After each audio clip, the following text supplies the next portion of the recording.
Il y a d'autres grands projets qui sont condamnés alors que derrière il y avait peut-être des visées un peu écologiques. C'est possiblement le cas de la ferme des Millevaches qui avait un but de méthanisation.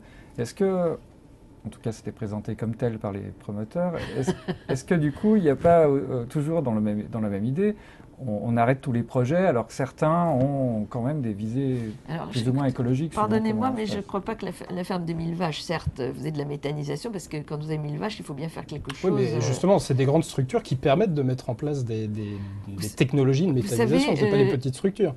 des moyennes structures aussi. Vous pouvez faire de la mutualisation entre 5 fermes qui vont se payer leur méthaniseur commun, hein. Moi, j'en ai vu en Vendée, ça existe et ça fonctionne. La France est très en retard là-dessus. L'Allemagne a fait ça depuis longtemps. C'est ce qui a assuré la richesse de ses agriculteurs et qui fait que maintenant, aujourd'hui, elle est passée devant la France. Bon. En Allemagne, il y a beaucoup de fermes-usines pour le coup. C'est vrai qu'il y a beaucoup de fermes-usines. C'est vrai. Ce que vous dites est vrai. Mais là, on tombe sur un deuxième sujet qui est celui de l'alimentation et de la santé, qui pour moi aussi est un sujet au moins aussi important que le climat. À force de manger des cochonneries, on devient malade.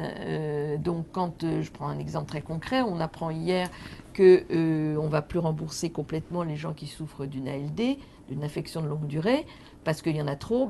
Plutôt que de ne pas les rembourser, je pense que ce serait plutôt intéressant de savoir pourquoi il y en a tellement et essayer d'en avoir moins. Vous voyez, voilà. Moi, je vois plutôt la politique sous cet angle-là que de l'autre côté. Corinne Lepage,